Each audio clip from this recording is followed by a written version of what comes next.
إن الحمد لله نحمده ونستعينه ونستغفره ونعوذ بالله من شرور أنفسنا ومن سيئات أعمالنا. من يهده الله فلا مضل له ومن يضلل فلا هادي له. أشهد أن لا إله إلا الله وحده لا شريك له، وأشهد أن محمدا عبده ورسوله، صلوات الله وسلامه عليه وعلى آله وصحبه ومن دعا بدعوته واهتدى بهديه إلى يوم الدين. يا أيها الذين آمنوا اتقوا الله حق تقاته ولا تموتن إلا وأنتم مسلمون. يا أيها الناس اتقوا ربكم الذي خلقكم من نفس واحدة وخلق منها زوجها وبث منهما رجالا كثيرا ونساء، واتقوا الله الذي تساءلون به والأرحام إن الله كان عليكم رقيبا. يا أيها الذين آمنوا اتقوا الله وقولوا قولا سديدا يصلح لكم أعمالكم ويغفر لكم ذنوبكم، ومن يطع الله ورسوله فقد فاز فوزا عظيما. خۆشحاڵین لە وانەی 24 لە زنجیرەوانەکانی تەسکێ بە خزمەتتان بگەمەوە بە مەبەستی ڕەزامەندی خی گەورە و هیوادارم هەموو لایەک سوودی لەوە بگرن ئینشاءالله. وەکو لە چەندوانەیەک پێش ئێستا باسمان لەوە کرد کە ئەو دەرگایانەی کە لە بۆ دڵ دەڕوا، لەوانەی کە باسمان کرد زمان و هەروەها سەمع بیستن،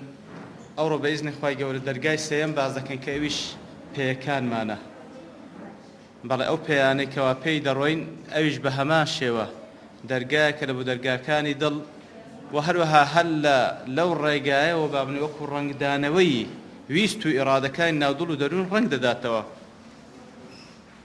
ئیتر پێش هەموو شتێک کە باس لە پێیەکان دەکەین، دیارە ئەو کارێک کە بە پێیەکان ئەنجام دەدرێت بریتین لە ڕۆیشتن. پێش هەموو شتێک کاتێک ئەمە باز لە باوەڕبوون بە پێغەمبەر دەکەین صلی الله عليه وسلم، و دیارە ئیمانی هیچ کەسێک تەواو نابێتن هەتا وەکو پێغەمبەری صلی الله عليه وسلم لە ڕوحی خۆشی خۆشتر نەوێ، و کاتێشکەوە ئەو پێغەمبەرت هەندە خۆش دەوێت صلی الله عليه وسلم پێویستە لە هەموو شتێک چاوی لێ بکەی وەکو خی گەورە سبحانه وتعالى فەرمانمان پێ دەکات. ئیتر یەک لەو شتانەی پێغەمبەر صلی الله عليه وسلم پێویستە بزانین پێغەمبەر صلی الله عليه وسلم کو دەڕوا تاوەکو چاوی لێ بکەینەوە لە پێغەمبەر صلی الله عليه وسلم. لە وەصفی ڕۆیشتنی پێغەمبەر صلی الله عليه وسلم وەکو لەو حەدیثێکەوە لە سەلسلەی سەحەدا تێ دەرەجەی حەسەکەش حەسەنە کە سەحابە بەو شێوەی وەصفی ڕۆیشتنی پێغەمبەرەکان صلی الله عليه وسلم كان يمشي مشيا يعرف فيه أنه ليس بعاجز ولا كسلان. کەواتە پێغەمبەر صلی الله عليه وسلم ڕۆیشتنێک دەڕۆیشت لە ڕۆیشتنەکەی بەدیار دەکەوت کەوا پێغەمبەر صلی الله عليه وسلم کەسێکە لەیسە بعاجز نەبێت توانایە ولا کەسلان نەتەمبەڵیشە، حاشاش پێغەمبەر صلی الله عليه وسلم. کە بەڕاستی وەکو زانایانی دەروونناسی باز لەوە دەکەن زۆر شت هەیە تعبیر لە شەخسیەتی ئینسان دەکات. یەک لەو شتانە چۆنیەتی ڕۆیشتنی ئینسان تعبیر لە شەخسیەتی و ئینسانە دەکات. تر پێغەمبەر صلی الله عليه وسلم بەو شێوە وەصفی دەکەن. و هەروە لە حەدیثەش کەوە لە الشەمائل المحەمەدیە للترمذی کە قولێکی ئیمامی عەلی نەقل کردی خوای لێ ڕازی بی کە وەصفی ڕۆیشتنی پێغەمبەر دەکات صلی الله عليه وسلم دەفەرمی كان إذا مشى تقلع. تقلع واتە زۆر بەتوندی پێی بەرز دەکردەوە پێغەمبەر صلی الله عليه وسلم لە ڕۆیشتنەکەیدا كأنما ينحط من صبب. حەسەکەش لە صحيح الجامع داها دەفەرمی بەو شێوەی دەڕۆیشت پێغەمبەر صلی الله عليه وسلم وەکەئەنەما لە لێژاییەک بێتە خوارێ. ئینسان کە لە لێژاییەک بێتە خوارێ زۆر بەتوندی پێی بڵند دەکا و دادەنێتن. ئیتر بەو شێوەی پێغەمبەر صلی الله عليه وسلم دەڕۆیشت. ئەوجا وەکو زانایان کە وەصفی ڕۆیشتنەکەی پێغەمبەر دەکەن صلی الله عليه وسلم ئیستینادن لەسەر ئەو وەصفە ئیمامی عەلی دەیکا خوای لێ ڕازی بی دەفەرمون واتە والمراد به مشي السرعة والهمة والنشاط. کەواتە مەبەست لەو ڕۆیشتنەی پێغەمبەر صلی الله عليه وسلم کە ئیمامی عەلی بەو شێوەی باسی دەکات خوای لێ ڕازی بی ئەوەیە کە پێغەمبەر صلی الله عليه وسلم بە خێرایی دەڕۆیشت، زۆر بە هیممەتەوە دەڕۆیشت، زۆر بە نەشاتەوە دەڕۆیشت. کەواتە وەکو پێغەمبەر صلی الله عليه وسلم کە یەکە لە پێغەمبەرانی ئولو العەزم بەڵکو لە قیمەی پێغەمبەرانی ئولو العەزمە صلوات الله وسلامه عليهم، ئیتر ڕۆیشتنەکەشی پڕ لە عەزیمەت بوو پێغەمبەر صلی الله عليه وسلم بە هیچ شێوەیەک لاوازی تێدا نەبوو. و هەروەها ڕۆیشتنەکەی تعبیری لەو پەڕی سیقەوە دەکرد زۆر سیقەی بەخۆی هەبوو بەو ڕێبازەی کەوا هەڵی گرت بوو ئیتر لە ڕۆیشتندا زۆر بە خێرایی دەڕۆیشت کەوا هیچ شەک و گومانێک لە ڕۆیشتنی دانەبوو لە بەرەوەی شەک و گومان لە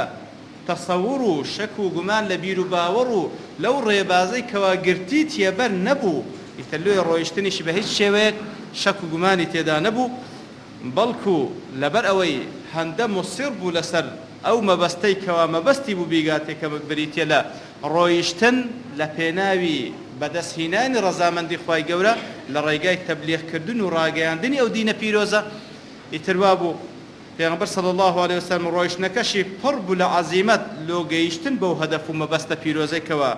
لە مێشک و دڵ و دەرونی بوو لێ بە هیچ شێوەیەک شەک و گومان و لاوازی لە ڕۆیشتنەکەی بەدی نەدەکرا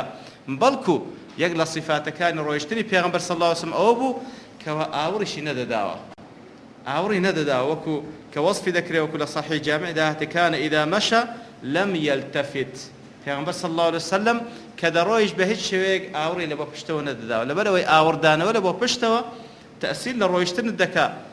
هەر کەسێک لە ڕۆیشتن بێ ئاوڕ بداتەوە ئەگەر ڕاژ نەوەستی بە هەندێ ڕۆیشتنەکەی نزم دەبیتەوە ڕۆیشتنەکەی هێواش دەبیتەوە پێغەمبەر صلی الله علیه وسلم بە هیچ شوێک ئاوەڕی نەدەداوە تاوەکو بەو عەزیمەتەی بڕواتن هەتاوەکو وەکو وتمان کە ڕۆیشتنەکەی تعبیری لەو عەزیمەت و لەو سیقەیەی بەو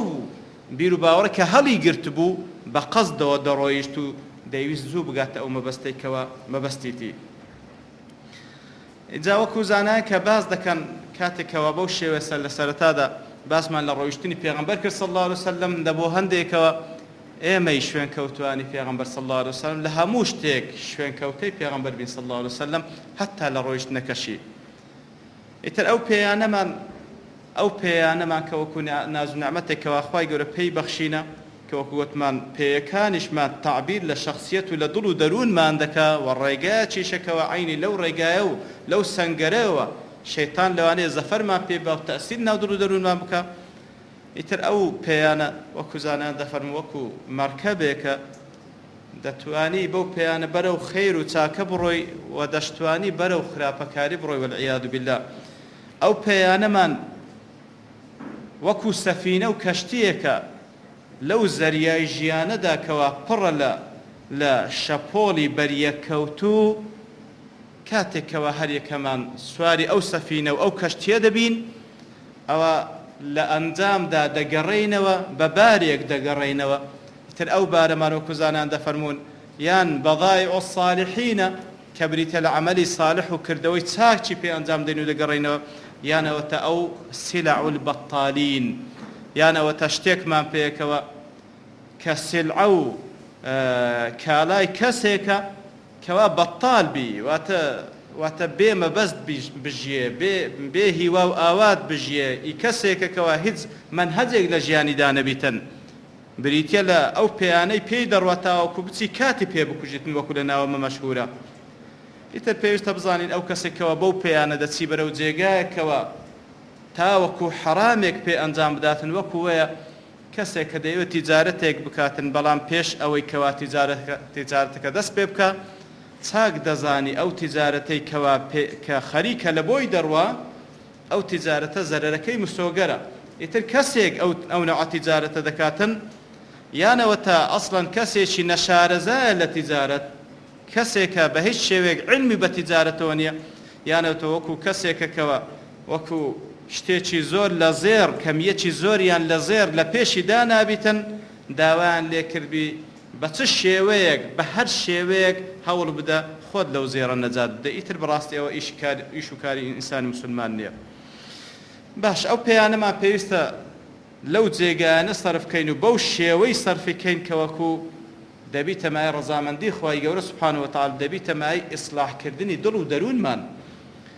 لەوانە چەند خوتوەیەک هەیە چەند شەقاوێک هەیە هەر یەک لە ئێمە بیهاوێتن ئەوە بە ئیزنی خوای گەورە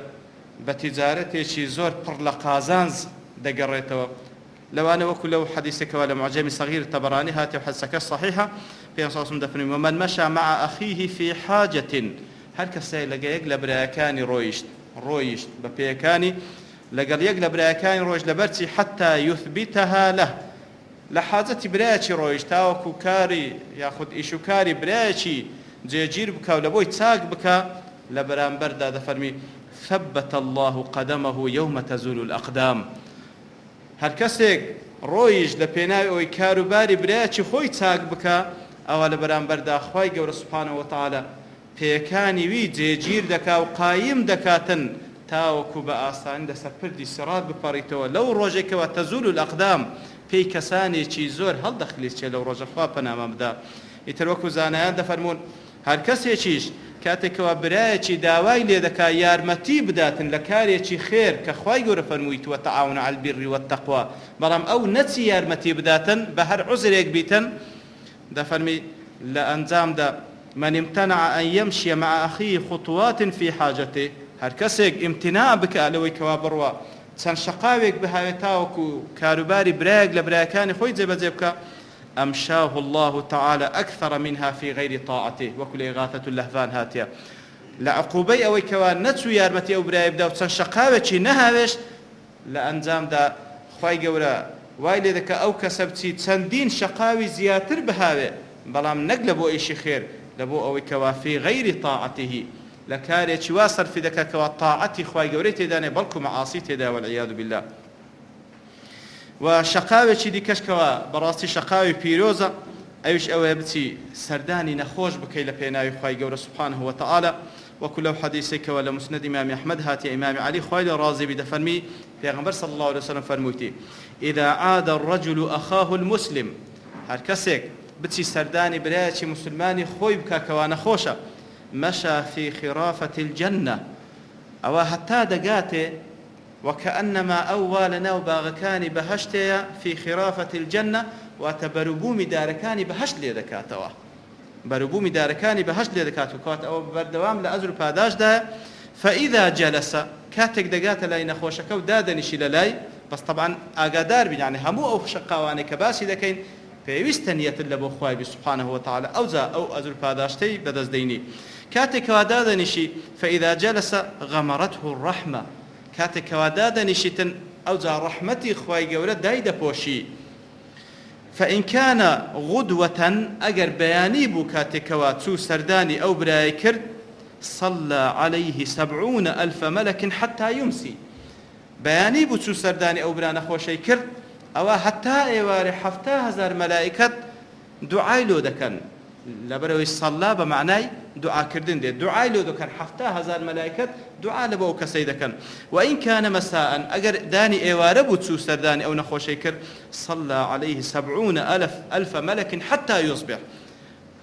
لەو کاتەی کە دانی ئێوارەیە چووە هەتا بەیانیەکەی 7,000 مەلائکەت دوعای لۆ دەکەن و لە شەقاوێکی دیکە لە شەقاوەکانی خێر کە ئینسانی مسلمان بەڕاستی بە قازانجێکی زۆر دەگەڕێتەوە ئەویش ئەوەیە بچی بە دوای جەنازەیەکدا بڕوە هەتا نوێژی لەسەر دەکرێت و یاخود باشتریش وە هەتا وەکو دەشاردرێتەوە دەناشترێت کە بەڕاستی خێرێکی زار زۆری هەیە وەکو لەو حەدیثێکەوە لە سونەنی ئەنەسائیدا هاتێ بەڕای کوڕی عازەب دەجێڕتەوە دەفەرمی پێغەمبەر صلی الله علیه و سلم فەرمووی من تبع جنازة حتى يصلى عليها هەر کەسێک بە دوای جەنازەیەکدا ڕۆیش هەتا وەکو نوێژی لەسەر دەکرێت كان له من الأجر قيراط أو لو أجر باداشتا لبوي دنسري بقد قيراته كدواء روين دكاتو قيراط سندا ومن مشى مع الجنازة حتى تدفن بلام أو كسيكا ولقال أو جنازة روي نكتا نوجل سرك حتى وكو دناجري كان له من الأجر قيراطان أو دو قيراط لبو دنسري أجر باداش والقيراط مثل أحد هر قيراطش هنديت شيء أحده هەندی چیای ئوحد لە ئەزر و پاداشت لە حەدیثێش کەکەوە باز لە شەقاوێکی دیکەی شەقاوەکانی خێر دەکاتن کەوە بەو پێیانە دەتوانێت ئەو قازانجە زۆرە بەدەست بینی ئەوەیەکەوە بەو پێیانەت بڕۆی تاوەکو لە ماڵێک لە ماڵەکانی خوای گەورە نوێژ بە جەماعەت بکەیت هەروەکو لەو حەدیثێکەوە لە صحیح مسلمدا هاتی عوثمانی کوڕی عەفان دەجێڕێتەوە خوای لێ ڕازی بی دەفەرمێ جۆم لە پێغەمبەر صلی الله عليه وسلم فەرمووی من توضأ للصلاة فأسبغ الوضوء هر کەسێک دەستنوێژی شوش لە بۆ نوێژ فأسبغ الوضوء ئەوە دەستنوێژەکەشی زۆر بە چاچی شوشت ثم مشى إلى الصلاة المكتوبة أو جا ڕۆیشت لە بۆ ئەوەی نوێژێکی فەرز ئەنجام بدە فصلاها مع الناس أو مع الجماعة أو في المسجد يتر سوء أو نواجي أنزام دا لقل خلشي يعني لقل جماعات يعني لمزقود كهموي هل والله أعلم يك معنا دقين نواجي شي فرز بجماعات أنزام بداتا غفر الله له ذنوبه سبحان الله خواهي قولي لقناه تاوانا كاني خوش دبي لحديث يشك عين كلا صحيح مسلم ده هتي أبي موسى جرتو خواهي راضي بدفن في أصلا فرموي إن أعظم الناس أجرا في الصلاة أبعدهم إليها ممشى فأبعدهم گەورەترین کەس کەورەترین ئەجر و پاداش لە ناو خەڵکیکەوە کەسێک بەدەستی بینی کە بە واسطەی نوێژ جەماعەت ئەوەیەکەوە چێ لە هەمووان دوورتر دێ چێ لە هەمووان دوورتر دێ لەوی دوورتر ئیتر لە قەدەر دووریەکەی ئەجر و پاداشتی زیاترە و لە شەقاوێک لە شەقاوەکانی خێر کە کەسێک لە پێناوی خوای گەورە ئەو شەقاوە خێرە بنێتن کەسێکەوە بڕوا لە بۆ نوێژی ڕۆژی جومعەی کەواتە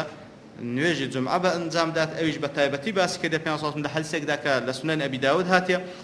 ئەوسی کوڕی ئەوسی ثەقەفی دەفەرمی جۆم لە پێغەمبەر بوو صلی الله عليه وسلم فەرمووی من غسل يوم الجمعة واغتسل من غسل يوم الجمعة واغتسل هەندێک لە زانایان دەفەرمون من غسل واغتسل هەردووچی بە یەک معنا دێت تکرارکردنەکەی لە بۆ تەئکیدە کەواتە خۆی شوشت و خۆی پاک کردەوە هەندێک دەفەرمون من غسل واغتسل دەفەرمواتە غەسەلەکە بە تایبەتی یعنی سەری شوشت وەغتەسەل لاشەشی شوشت هەندێک دەفەرمون نە من غەسەلە وەغتەسەل غەسەلە واتە غوسلی لە خۆی دەرهینا وەغتەسەل ئەوجا خۆشی شوشت کەواتە هەم غوسلی لە خۆی دەرهینا هەم خۆی خاوێن کردەوە بەو شێوەش لێکدرایتەوە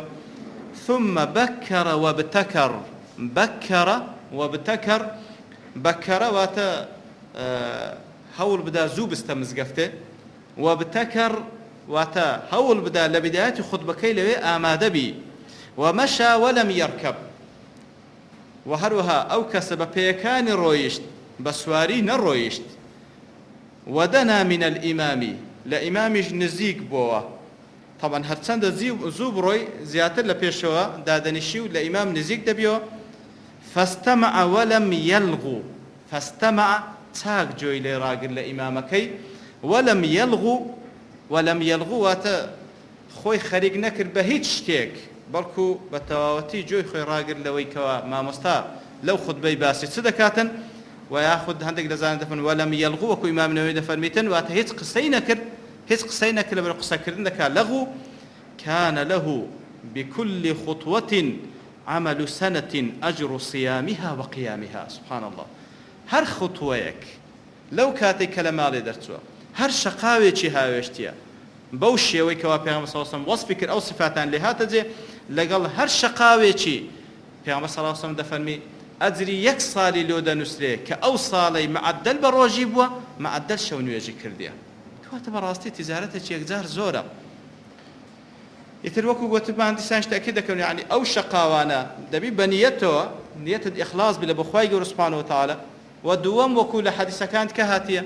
كفعلا احتسابي أجر بك يعني أتو فعلا بوني زي دروك أو أزر بدس بيني أو رزاتك أو أزر بدس بين بإذن خواهي قول بدس ديني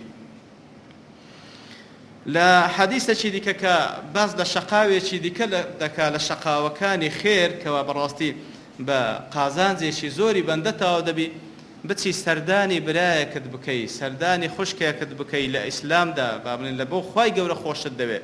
هيت مصلحتك لنوان تاندانية ئەوی کە باسمان کرد لە بۆ سەردانی نەخۆش ئەوە مەسئلەیەشکە بوو لێرەدا سەردانی دەکەی مجرد سەردان لە بۆی لە پێناوی خوای گەورە خۆش دەوێت هیچ مەسلحەتێکت نییە ئەویشیان وەکو لەو حەدیثەکەوە لە صحیح مسلمدا هاتێ ئەبو هورەیرە دەجێڕتەوە خوای لێ ڕازی بی دەفەرمێ پێغەمبەر صلی الله علیه و سلم فەرمووی أن رجلا زار أخا له في قرية أخرى پیاوێک چوو سەردانی برایەکی خۆی بکاتن کە لێرەدا مەبەست لە برای لە ئیمانەوە لە ئیسلامەوە چوو سەردانی برایەکی دیکەی بکات کە دەڵێن برای لە ئیسلام و لە ئیمانەوە تەوان ئەو برای کە لە نەسەبیشەوە برایەتی حەقی لەسەر هەیە و بە تایبەتی کە موسڵمانیش بوو دوو حەقی لەسەر هەیە لە زیاتی حەقێک وانە هەم حەقی برایەتیەکەی لە نەسەب هەم حەقی ئیسلامەتیەکەی ئیتر چوو سەردانی برایەکی خۆی کرد لە گوندێکی دیکە فأرصد الله له على مدرجته ملكا مدرجة واترقا دەفەرمی کاتێکەوە ئەو پیاوە چوو سەردانی برایەکی خۆی بکە لەو گوندەی دی لەسەر ڕێگاکەی خوای گەورە سبحانه وتعالى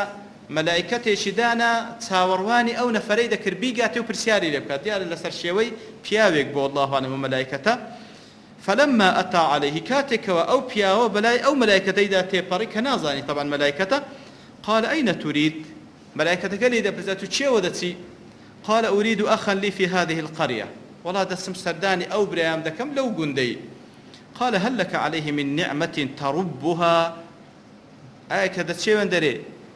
هيد مصلحتك لقلي هي تاو كوبتي تاو ديري أو مصلحتك بكي لا أو بريات واتە بە ئیشێک دەڕۆیکەوە ئیشێکی مەسلحەتێک دنیاوی تێدا قال لا نەخێر هیچ شتێکم لەگەڵی نییە هیچ مەسلحەتێکم لەگەڵ نییە غەیرە ئەنی ئەحبەبتوه في الله عز وجل هیچ مەسلحەتم لەگەڵ نییە تەنها لەبەوەی لە پێناوی خوای گەورە خۆشم دەوێت ئیماندارێکە ظاهرەن کار و کردەوەی چاک هەیە لە پێناوی خوای گەورە لە بۆ ئەو کردەوە چاکانەی خۆشم دەوێت توی مەسەردانی بکەم ئەو جا دەفەرمێ مەلایکەتەکە خۆی لە بۆ ئاشکرا دەکا و پێی دەفەرمی قال فإني رسول الله إليك أم لاني خواي قول ندرا ملايتو لبو كوا بيدرا بقينم بأن الله قد أحبك كما أحببته في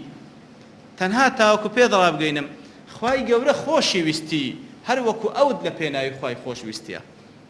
يتلو بدس چه دكوي خواي قول خوش تبوي بس لبيناي كوا كسيكد لبيناي خواي قول خوش وستي أو خوش وستي شد بس ده سلميني بەو سەردانی کەوا لە پێناوی خوای گەورە سەردانی دەکەی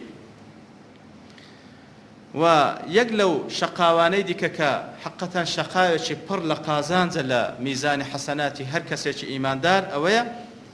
کەوا کەسێک لە پێناوی خوای گەورە بچی لە بۆ جیهاد و پێیەکانی خۆی تۆز و خۆلاوی بکە و ماندی بکە لە پێناوی خوای گەورە هەروەکو لە صحیح بوخاری داهاتێ عەبدوڕەحمان کوڕی جەبر دەجێڕتەوە دەفەرمێ پێغەمبەر صلی الله علیه وسلم فەرمووی مغبرت قدم عبد في سبيل الله فتمسه النار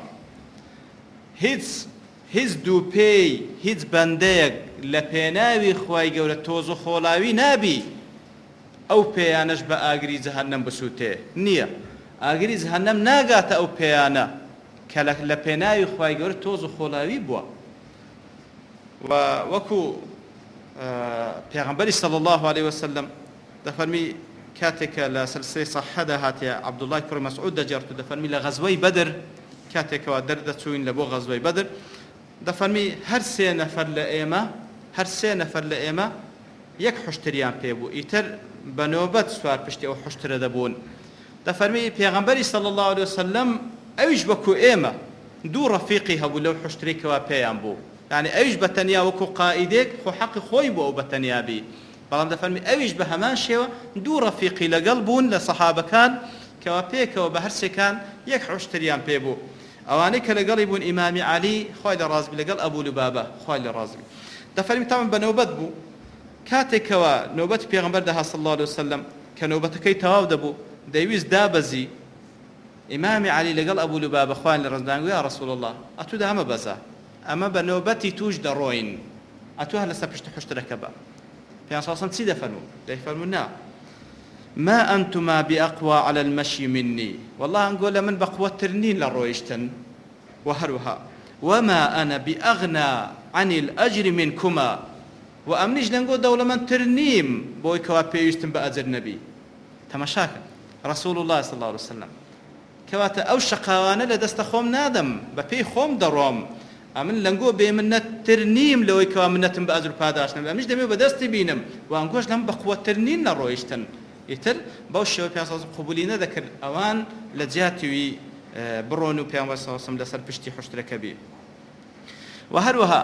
ئەو شەقاوانەی کە دەیهاوێی لە پێناوی خوای گەورە وەکو گوتمە ئەوە لە بۆ جیهاد لە بۆ ئیعدادیش لە بۆ جیهاد خۆ ئامادەکردن لە بۆ جیهاد لەبەرەوە بەڕاستی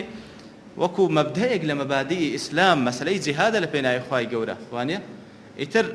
وەکو پێغەمبەر صلی الله عليه وسلم دەفەرمێ من لم يغزو ولم يحدثه نفسه بالغزو بەڕاستیەوە خەتەرە ئەگەر جیهادیش نەهاتتە پێش کەوا جیهاد بکەی پێویستە ئەتو ناو دڵ و دەروونت بە هیوا و ئاواتی ئەو ڕۆژە بیکە لە پێناوی خوای گەورە ئەو ڕوحەت ببەخشی لە جیهادێک لە پێناوی خوای گەورە وهروها پێویستە وەکو خوای گەورە دەفەرمێ واعدوا لهم ما استطعتم من قوة خۆتان لە بۆ ئامادە بکەن لە ضمنی ئیعداد تەدریبکردنە لە بۆ جیهاد ئەوجە بە هەر شێوازێک بی بە هەر شێوازێک بێتن لە ضمنی ئەو شێوازانە ممارەسەکردنی ئەو ئەنواعی ڕیاضانەیە کەوا دەکرێت تاوەکو لیاقەی بەدەنیت بە قووەت بی لە بۆ ڕۆژی خۆی کەسێکی لاواز لێ دەرنەچی بتوانی لە کاتی ڕوبەڕووبوونەوە وەکو پیاوێک ڕوبەڕووی دژمنانی ئیسلام ببیەوە. ئیتر دەفەرمووی بابن حادسەکمان لەو دەجێڕتەوە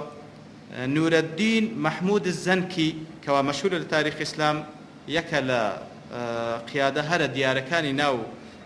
ئومەتی ئیسلامی کە دەورێکی زۆری دیتە ئیبن الئەثیر لێ دەجێڕێتەوە دەفەرمی کەسێک بوو هیچ شتێکی نەدەکرد بە بێنیەت ظاهرەن ئەوها وەسفی دەکات دەڵێ ڕەفیقێکی هەبوو ئەو ڕەفیقەی نورەدین زەنکی لە جەزیرەی بوو پیاوێک بوو دەڵێ پیاوێکی ظاهرەن پیاوێکی صالح بوو ئەو ڕەفیقەوی و کەسێک بوو عیبادەتی زۆر بوو. ئیتر نورەدین زەنکی با بڵێن بە ڕیسالی لۆ دەنار ئەو ڕیسالی لۆ دەناردەوە ئیتر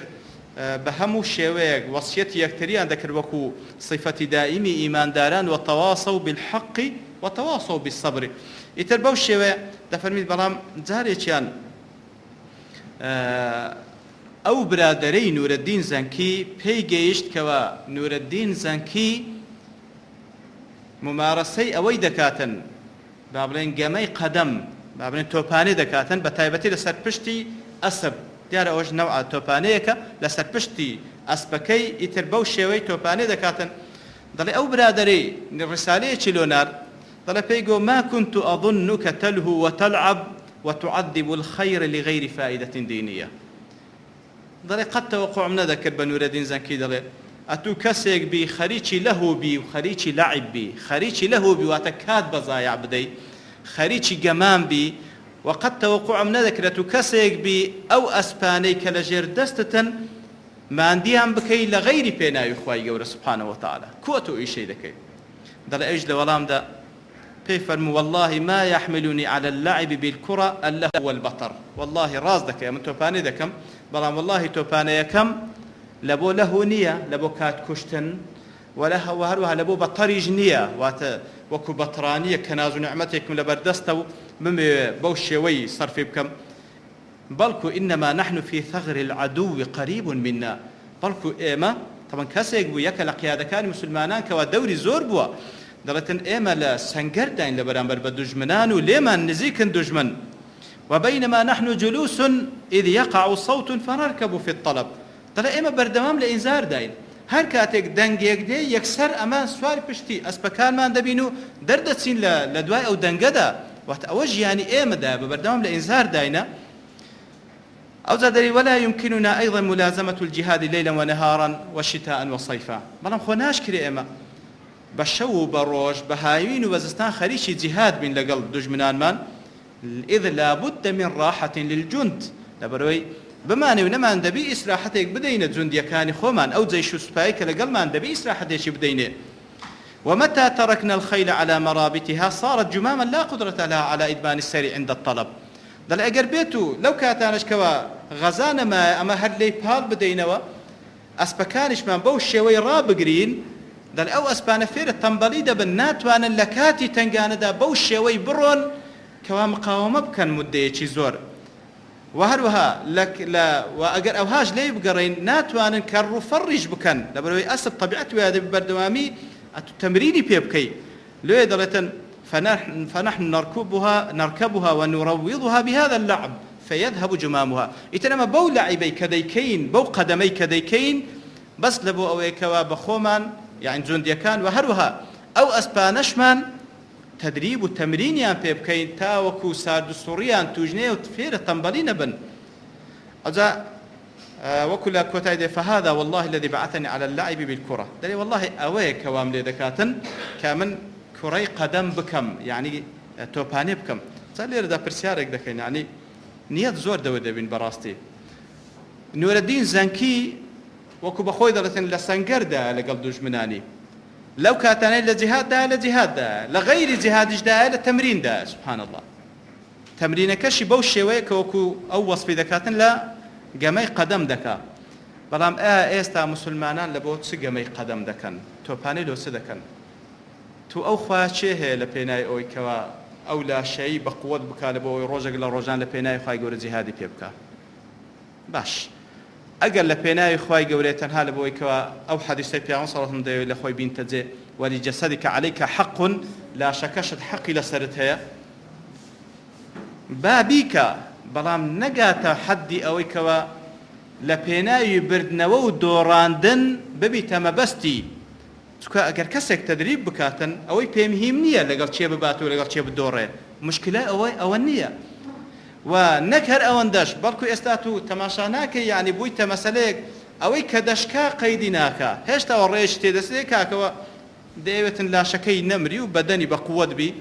هەرچەندە بەڕاستی بوویتە هەدەفێک لە ژیانی یعنی لە بۆ تۆپانێ دەژیە لە بۆ تۆپانێ دەمری لە بۆ تۆپانێ با بڵێن دەبی هەر بباتەوە ئەگەر نەباتەوە دوژمنایەتی دەکا لە تۆپانێ منافەسە لەگەڵ خەڵکی دیکە دەکا و هەروەها لەوەش خراپتر ئەوەیە بە چەندین سەعات شەونخۆنی دەکا بەس لە بۆی لە دیار تۆپانەی لە دیار تۆپانە چێ دابنشی وازاندا خۆ دەوڵەتی ئیسلامیە گەمان دەکا لەگە دەوڵەتی کافران ناوەڵاوە نییە و زۆر زەحمەت شە دەوڵەتی ئیسلامیەکە دروست بیتن ئێحتمام بەو شتانە بدە لە بۆ ئەوەی کەوا دوو فەریق کە بە حەیاتی عیلاقیان بە ئیسلامدا نییە لە بۆ فەریقێک تەماشای دەکا و مشەجعێتی کە دێتە ناو ساحەی بە عەقیدەی تەثلیث دەست پێ دەکا والعیاذ بالله شەهادەکەی بە باتیل دەینی کەوا خوا سێمینە والعیاذ بالله نەسرانینە و کاتێشکەوە گۆلەچی دەکاتن لە عینی بە هەمان شێوە بەو شێوەی تعبیر لە شکرکردنی لە بەخوای گەورە دەکا بۆی کەوا عەقیدەی تەثلیث باز دەکا مشەجعی ئەو فەریقەیە تو ئەو خوایەوە ئیشی ئیماندارانە ئەو جار لە بۆ سبەینێش زۆری پێاتیادی بە سەعاتەها سەعات قسان بکە لەگەڵ کەسانێک مناقەشە بکە ئەو گۆلە جوان بووناوەڵ ئەو فاولە و هاوبوونە ئەو کەنجین ئیشی موسڵمانیە ئەگەر ئەو کەسێکەوە تۆپانێش دەکا ڕێی تێبچی بە نیەتێکی چاک لە بۆ خوای گەورە بیکا لە بۆیکەوە لاشەکەی بە قووەت بکا لە پێناوی خوای گەورە ئەدی باش ئەو کەسێکەوە لە دیار تۆپانێ دادەنیشی معنای چییە 22 کەس لە دوای تۆپێک دەسوڕێنەوە بە ملیۆنەها کەسیش لە دیاری دانیشتیە تو ئەو خوات معنای هەیەەوە یان بەس مەبەستەکە ئەوەیە ئەو وەختە لێمان بوویتە بەلایەک نازانین کو بیکوژین ئەو وەختێکەوە لەسەر حسابە ڕۆژە قیامەتێ ئیتر بەڕاستی زۆر غەریبە زۆر غەریبە عنی کەسێکەوە بەو شێوەی فکر بکاتەوە کەسێکی موسڵمان بزانی قیامەتێک چاوەڕوانی دەکات کەسێکی موسڵمان کەوە بزانی واللهی پێیەکان لە ساحەی مەحشەر ناجوولێ هەتا پرسیار لێ نەکرێتەوە وەکو لە حەدیث صحیح پێغەمبەر عەلەیهی سڵاو وسەلەم یەک لەو شتانە لەو عومرە دەستی سەرف کرد بە چ ڕوویەک دەڵێ یا ڕەبی خوا لە دیار تۆپانیم سەرف کرد ئامادە نەبووی هەستیەوە شەوێ دوور کە نوێژ لە بۆ خوای گەورە بەڵام ئامادە بووی سەعات سێی شەوێ دابنیشی لە دیار دوو فەریق کەوە ئەسڵەن عیلاقیان بە ئیسلامدا نییە ئیتر بەڕاستی ئەوە حاڵی ئەو ئومەتەیە خوا پەنامان بدا ئەوەی کەوا پێی ناکرێ ئەو خوتواتانەش باوێ لە پێناوی خوای گەورە وەقفات هەیە ڕاوەستان هەیە ڕاوەستانیش عینی بە هەمان شێوە ڕاوەستان هەیە وەستانێک هەیەکەوە زۆر زۆر خێری تێدا لە بۆ وەستانیش هەیە زۆر زۆر شەڕی تێدا ئەو جەلوێ وەکو زانان دەفەرمون وەستان هەیە سلبیە وەستان هەیە ئیجابیە وەستانی سلبی ئەوەیەکەوە هەر بە خێری توش عینی تەواو دەبی ئەوەیە ئەتوو ڕابوەستی ئەگەر شەقاوەکانت بتەوێ بەرەو حەرام بدبە على الأقل أضعف الإيمان ويك نتشي برو حرام أو وقفيتش السلبية بلام هرب خير توتا دبي لبرو كاتي كوا بو بيان برو زيجاك دور كوا حرامي تدا ذكريتن لو سنجري وإتن هم سنجر كانت كدرو خير لبرو كاتي كوا ببي كانت أتو تسوي برو زيجاك كوا حرامي تدا ذكري إتر سنجري تاويش درو خير أويش توشي حرام دبي سنجري جوي كانش الدرو خير أويش جوي لحرام را دقري سنجري زمانش الدرو خير أويش يتكلم بالباطل ئیتر ئەو سنگەرانە هەمووی دەڕوخێن ئەو جا سەرباری ئەوەش کەوا تو ڕوخای بەو پێیانەی خۆت چووی بەرەو ئەو جێگا حرامە و ئەو هەموو زەرەرت لە خۆتدا ئەو جا دەبێ قودوەیەکی سەیئ قودوەیەکی خراپیش دەبۆ خەڵکی دیکە چاوت لێ دەکا بەو حاڵەتەش دەبیە یەک لە جوندیەکانی ئیبلیس کەوا بەخۆشت نازانی هەروەکو خوای گەورە سوبحانه وتعالى لە سوورەتی الإسراء دەفەرمی وأجلب عليهم بخيلك وراجلك لا تفسير آياتي مقاتل دفن من رحمة خوالي بي دفن كل راكب وماش في معصية الله فهو من جند إبليس هر كسيك بسواري بتسي برو جيغاك لبو معصيته گناهك أنزام دا وياخد ببيكاني بروا أو كسيك لجنديكاني إبليس بتي ونتي دبيت جنديك لجنديكاني إبليس كوبو بيان الدسي لبو جيغاك حرام أنزام دي والعياذ بالله بلام موقفي إيجابي ياخد وقوف ووستاني إيجابيش ئەویشیان بە هەمان شێوە هەیە لەوانە وەکو پێغەمبەر صلی الله عليه وسلم لو ئاەتێکەوە خوای گەورە سوبحانه وتعالى دەفەرمێ فإذا فرغت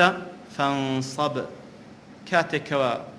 دەفەرمون یەک لە تەفسیرەکانەوە ها تەفسیرەکرێت کاتێکەوە لە ئیش و کاری ڕۆژێت تەواو بووی لە داوە و جیهادت تەواو بووی یا رەسوڵ الله فانصب شەوان هەستەوە ئەو پێیانە لە خزمەت خوای گەورە ڕاوەستە و شەو نوێژ بکە ئەوە یەک لە موقفانەیەکەوە بەو پێیانە دەتوانی بەڕاستی وەکو پێیان لە حەدیث صحیحدا کە باز لە شەو نوێژ دەکە عزت و شەڕەفی دنیا و قیامەت بەدەست بینی کەواتە ئەوە شێک لە موقفانەیە کە بە پێیەکان دەتوانی بەدەستی بینی و هەروها خۆڕاگری لە مەیدانی جیهاد لە بەرامبەر دوژمنان ئەویش بە هەمان شێوە بەڕاستی یەک لەو موقفانەیە کە وەکو گوتمان ئەویت کە ڕۆیشتن بوو لە پێناوی خوای گەورە ئەوەیان ڕاوەستانە لە مەیدانی قیتال بەرامبەر بە دوژمنان تەماشاکە پێغەمبەر کو وەصفی ئەو موقفە دەکاتن لە حەدیثێک دەکەوە لە صحیحی جامعی صغیردا هەتیە دەفەرمێ موقف ساعة في سبيل الله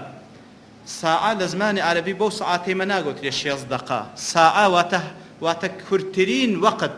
کو لە زمانی خۆمان دەڵێن لەحزەیەک کەواتە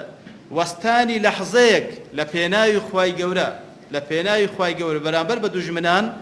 چەند دەکا یا رسول الله دەفەرمێ خەیر من قیام لەیلة القدر عند الحجر الأسود یەک لەحزە لە پێناوی خوای گەورە خۆڕاگر بە بەرامبەر بە دوژمنان بەس هەڵمێ خۆڕاگر بە دەفەرمی چاکترە لەوەی کەوا لەیلەة القەدرێک بەسەر ببەی لە عیبادەتدا لە چێن دەرێش لە کەعبەی پیرۆز لای حەجەر الأسود ئیتر لە حەدیثێک کەش عینی پێغەمبەر صلی الله علیه وسلم کە باز دەکە لە صحیح تەرغیب و تەرهیبدا هەتی دەفەرمی سێ کەس هەنە یحبهم الله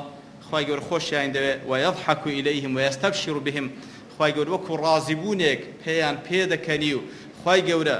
وەکو خەبەری خۆشی ئەوان بە مەلایکەت ڕادەگەینی یەک لەو کەسانە چێیە دەفەرمی إذا انكشفت فئة کەسێک لەگەڵ کۆمەڵێک لە مسلمانانە بەڵام ئەو کۆمەڵە مسلمانە قەدەری خوای گەورە هەزیمە دەینی ساحی قتال بەجی دێت بەڵام ئەویان قاتل وراءها بنفسه بەتاق و تەنیا ڕادەوەسیتن بەرامبەر بە دوژمنان شەڕ دەکاتن لە بۆ خوای گەورە لله عز وجل فإما أن يقتل یان لە پێناوی خوای گەورە دەکوژرێ وإما أن ينصره الله ويكفي یان ئەوە تا خوای گەورە سبحانه وتعالى نصرتیش پێ دەبەخشی و هەروە دەیپارێزی ئەو جا خوای گەورە دەفەرمێ فيقول انظروا إلى عبدي هذا كيف صبر لي بنفسه جا خوای گەورە بە وەکو بڵێ بە فەخر و شانازی لە بۆ ئەو بەندە لەناو مەلایکەتەکان دەفەرمێن تەماشاکەن ئەو بەندەی من بە چ شێوەیەک سەبری گر لە پێناوی من بەو شێوەیە کە وەکو گوتمان بە پێیەکانی وەستا بەرامبەر بە دوژمن هەڵ نەهات و ساحی قتالی بەجێنێژ ئیتر بەڕاستیەوە کەمێک بلەو شتانی کە بەدەتوانین بە ئەو سەنگەرەکەوە پێیەکانمانە نسبەتەن بە دڵ سەنگەرێکە لە سەنگەرەکانی دڵ بە پێیەکانمان دەتوانین تیجارەتێکی زۆر زۆر مربح و پڕ لە قازانجی دنیا و قیامەت پێ بەدەست بینین و هەروەها خوا نەخواستە ئەگەر ئاگاشمان لێ نەبیتن هەر بەو پێیانە ئەوە بەڕاستی دەبینە جوندیەک لە جوندیەکانی ئیبلیس والعیاذ بالله بە خەسارەتی دنیا و قیامەت دەگەڕێنەوە خوا پەنامان بدە سبحان ربك رب العزة عما يصفون وسلام على المرسلين والحمد